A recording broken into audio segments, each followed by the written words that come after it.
Hi అండి. అందరికీ నమస్కారం. Welcome to my channel. ఈ వీడియోలో ఏపీ ప్రభుత్వ పెన్షనర్స్‌కు అతి ముఖ్యమైన సమాచారం అయితే రావడం జరిగింది.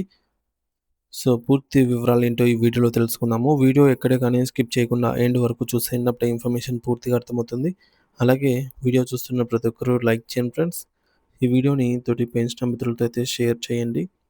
కొత్తగా చూస్తున్న వారైతే సబ్స్క్రైబ్ చేసుకోండి. సబ్స్క్రైబ్ చేసుకోవడం వల్ల నేను చేసే ప్రతి ఒక్క వీడియో మీ వరకు రీచ్ అవుతుంది. ఇక ఆలస్యం చేయకుండా వివరాల్లోకైతే వెళ్ళిపోదాము. ఫ్రెండ్స్ ఇక విషయానికి వచ్చినట్లయితే ఆంధ్రప్రదేశ్ రాష్ట్రంలో గౌరవనీయులైనటువంటి పెన్షనర్లకు ఉద్యోగ విరమణ చేసిన మిత్రులకు ప్రస్తుతం పెన్షన్ బకాయిలు మరియు ఇతర ఆర్థిక ప్రయోజనాల విషయంలో అందుతున్న తాజా సమాచారాన్ని క్షుణ్ణంగా తెలుసుకుందాము. జీవితాంతం ప్రభుత్వ సేవలో తలమునకలైన తలమునకలై రిటైర్మెంట్ తర్వాత తమకు రావాల్సిన కష్టార్జితం కోసం ఎదురుచూస్తున్న పెన్షనర్ల ఆవేదన అనేది వర్ణనాతీతము.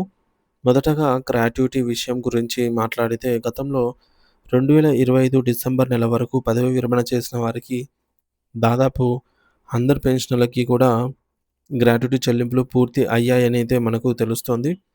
అయితే గత 2, 3 రోజులుగా సోషల్ మీడియా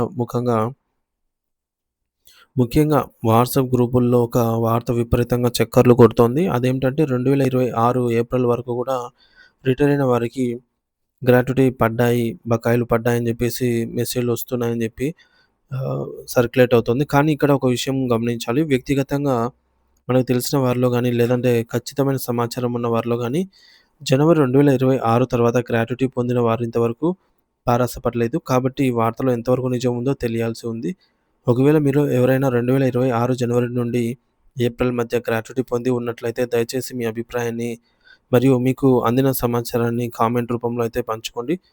మీరు ఇచ్చేటటువంటి ఆ యొక్క చిన్న సమాచారం అనేది వేలాది మంది ఇతర పెన్షనర్లకు ఎంతో భరోసానిస్తుంది. మరియు వారికి ఒక స్పష్టతనైతే ఇస్తుంది. ఇక రెండో ముఖ్యమైన అంశం ఎన్హాన్స్‌మెంట్ ఆఫ్ ఎన్యూడ్ లీవ్స్. సో, దీనికి సంబంధించి అధికారులు మరియు సంఘం నాయకులు చెప్తున్న వివరాల ప్రకారం 2024 డిసెంబర్ వరకు రిటైర్ అయిన వారందరికీ కూడా ఈ యొక్క బకాయిలు అందాయని సమాచారం. కానీ క్షేత్రస్థాయిలో పరిస్థితి కొంత భిన్నంగా ఉంది. ముఖ్యంగా 2019, 2020 సంవత్సరాల్లో రిటైర్ అయిన ఎయిడెడ్ కాలేజీ లెక్చరర్లకు ఇప్పటివరకు ఈ యొక్క ఈఎల్ బకాయిలు అందలేదు. వీరు తమ సర్వీస్‌లో ఎన్నో ఏళ్ల పాటు విద్యార్థుల భవిష్యత్తును తీర్చిదిద్దినవారు. కానీ నేడు తమ సొంత డబ్బుల కోసం కార్యాలయాల చుట్టూ తిరగాల్సొస్తోంది. వీరికి బకాయిలు రాకపోవడానికి సాంకేతిక కారణాలు ఉండవచ్చు. అంటే వారు ఒక కాలేజీ నుండి మరొక కాలేజీకి బదిలీ కావటం లేదా బిల్లులు సకాలంలో ట్రెజరీకి చేరకపోవడం వంటివి జరిగి ఉండవచ్చనమాట. అలాగే 2020 ఏప్రిల్ నుండి 2021 డిసెంబర్ మధ్య రిటైర్ అయిన వారికి కూడా ఈ యొక్క ఈఎల్ బకాయిలు వచ్చాయి. కానీ వారికి సంబంధించిన డిఫరెన్స్ అమౌంట్ మాత్రం ఇంకా పెండింగ్‌లోనే ఉంది. దీనికి సంబంధించి పురోగతి లేకపోవడం అనేది ఆవేదన కలిగిస్తోంది. 2024 ఏప్రిల్, మే, జూన్ మరియు నవంబర్ నెలల్లో రిటైర్ అయినటువంటి లెక్చరర్స్ పరిస్థితి కూడా ఇలాగే ఉంది. ఇతర శాఖల వారికి చెల్లింపులు జరుగుతూ ఉన్న లెక్చరర్స్ విషయంలో మాత్రం ప్రభుత్వం ప్రత్యేక దృష్టి సారించి వారి సమస్యలను తక్షణమే పరిష్కరించాలి అని జెప్పేసి కోరుకుందాము. ఇక మూడవ అంశం అతి ముఖ్యమైనది అదే 2018కి సంబంధించి డీఏ బకాయిలు. ఈ యొక్క బకాయిలను ప్రభుత్వం 2026 జనవరి 14న సంక్రాంతి కానుకగా చాలామందికి విడుదల చేసింది. కానీ ఆ తర్వాత 5 నెలల నుంచి ఈ ప్రక్రియ నిలిచిపోయింది. దీనికి ప్రధాన కారణం నిధుల కొరత మరియు కొన్ని సాంకేతిక చిక్కులని తెలుస్తోంది. అయితే ఆహ్, మే 30వ తేదీ సాయంత్రం నుండి కొంత సానుకూల పరిణామాలు కనిపించాయి. అంటే ముఖ్యంగా విశాఖపట్నంలోని సిద్ధమధార ట్రెజరీ పరిధిలో ఉన్న దాదాపు 1800 మందికి పెన్షనర్స్‌కి ఈ యొక్క 2018 డీఆర్ బకాయిలు జమ అయినట్టు సమాచారం అందుతోంది.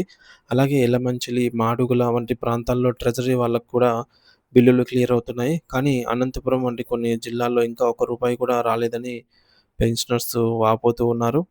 అలాగే మీ ఏరియాలో కూడా పరిస్థితి ఎలా ఉందో కూడా తెలియజేయండి ఫ్రెండ్స్. తద్వారా అందరూ కూడా అలర్ట్ అయ్యి తమ ట్రెజరీ అధికారులను సంప్రదించే అవకాశం అనేది ఉంటుంది. ఇక్కడ మనం కొన్ని క్లిష్టమైన సమస్యలను కూడా చర్చించాలి. అదే 2018 డీఏ బకాయిలు. సర్వీస్‌లో ఉన్నప్పుడు జీపీఎఫ్ ఖాతాలో జమ అయ్యాయి. గత ప్రభుత్వం ఆ డబ్బును వెనక్కి తీసుకుంది. ఇప్పుడు ఆ ఉద్యోగులు రిటైర్ అయిపోయారు. మరి ఇప్పుడు వారి దగ్గర యాక్టివ్ సీఎఫ్ఎంఎస్ ఐడీ లేదు కాబట్టి ఆ డబ్బును తిరిగి ఎలా పొందాలో వారికి అర్థం కావటం లేదు. అందుకే 2025లో రిటైర్ అయిన వారికి గతంలో ఒక డీఏ ఇన్‌స్టాల్‌మెంట్ మిగిలిపోయింది. వారు ప్రస్తుతం రిటైర్ అయ్యారు. కాబట్టి డీడీఓ బిల్లు పెట్టలేరు. ట్రెజరీ వారికి ఆ విషయం తెలియదు. ఇలాంటి వారి కోసం నాన్ ట్రయల్ సర్టిఫికేట్ ఆధారంగా ట్రెజరీ అధికారులు ప్రత్యేక చొరవ చూపి బిల్లులు క్లియర్ చేయవలసిన అవసరమైతే ఉంది. ఫ్యామిలీ పెన్షనర్ల పరిస్థితి అయితే మరీ ఇంత దారుణంగా అయితే దయనీయంగా ఉంది. వారి జీవిత భాగస్వామి మరణించడం వల్ల పాత బ్యాంక్ అకౌంట్ క్లోజ్ అయిపోయి ఉంటాయి. కొత్త వివరాలను సీఎఫ్ఎంఎస్‌లో అప్డేట్ చేయడములో జాప్యం జరుగుతుంది. సో, మాడుగుల ప్రాంతానికి చెందిన ఒక హెడ్ మాస్టర్ గారు స్వయంగా ట్రెజరీకి వెళ్లి పోరాడి మే 5న బిల్లు పెట్టించుకుంటే, సో, ఆయన ఖాతాలో చాలా రోజుల తర్వాత డబ్బులు పడ్డాయి. ఇది మనందరికీ ఒక ప్రేరణ. ఎందుకంటే మనం కూడా కేవలం ఇంట్లో కూర్చోకుండా మన బాధ్యతగా సంబంధిత ట్రెజరీ కార్యాలయానికి వెళ్లి మన పీపీఓ, బ్యాంక్ అకౌంట్ మరియు ఆధార్ వివరాలతో రిప్రజెంటేషన్ ఇవ్వాలి. సాధారణంగా ప్రతి నెల 5వ తేదీ నుంచి 10వ తేదీ వరకు అరియర్స్ బిల్లు పెట్టుకోవడానికి సీఎఫ్ఎంఎస్ పోర్టల్‌లో ఆప్షన్ అనేది ఎనేబుల్ అయి ఉంటుంది. కాబట్టి ఆ సమయంలో సద్వినియోగం చేసుకోగలరు అని మనవి. మొత్తానికి గ్రాట్యుటీ అప్డేట్ ఏంటంటే 2025 డిసెంబర్ వరకు పూర్తిగా జమ అయిందండి. 2026 ఏప్రిల్ వరకు వచ్చిందన్న వార్తలను పెన్షనర్స్ ధృవీకరించుకోవాలి. అలాగే లెక్చరర్స్ సమస్య. ఎయిడెడ్ కాలేజీ లెక్చరర్స్‌కి 2019, 20కి సంబంధించి ఈఎల్ బకాయిలు పెండింగ్‌లో అయితే ఉన్నాయి. వీటిపై ప్రభుత్వం ప్రత్యేక దృష్టి సారించాలి. డీఏ బకాయిల విడుదల జమ అవుతూ ఉన్నాయన్నమాట. అలాగే జమ కాని వారు ట్రెజరీని సంప్రదించగలరు. సో, రిటైర్ అయిన వారికి జీపీఎఫ్ అడ్జస్ట్‌మెంట్ మరియు సీఎఫ్ఎంఎస్ ఐడీ లేని వారి సమస్యలను నాన్ ట్రయల్ సర్టిఫికేట్ ద్వారా పరిష్కరించాలి. ఇకపోతే ఫ్యామిలీ పెన్షన్. ఫ్యామిలీ పెన్షనర్స్ తమ ఆధార్, పీపీఓ వివరాలను ట్రెజరీకి ఇచ్చి సీఎఫ్ఎంఎస్ లో ఆప్షన్ అనేది ఎనేబుల్ చేయించుకోవాలి.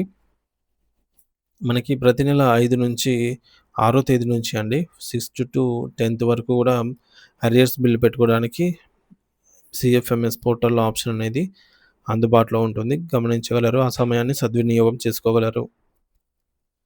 సో, ఇది ఫ్రెండ్స్ మొత్తానికి ఇప్పటివరకున్న తాజా సమాచారము. దీనిపై మీ అభిప్రాయం ఏమిటనేది ఖచ్చితంగా కామెంట్ రూపంలో అయితే కామెంట్ బాక్స్ ద్వారా తెలియచేయండి. సో, ఇటువంటి మరిన్ని వీడియోస్ కోసం మన ఛానల్‌ని తప్పకుండా సబ్స్క్రైబ్ అయితే చేసుకోండి. ఈ వీడియోని తోటి పెన్షనర్ మిత్రులతో అయితే షేర్ చేయండి. Thank you for watching this video.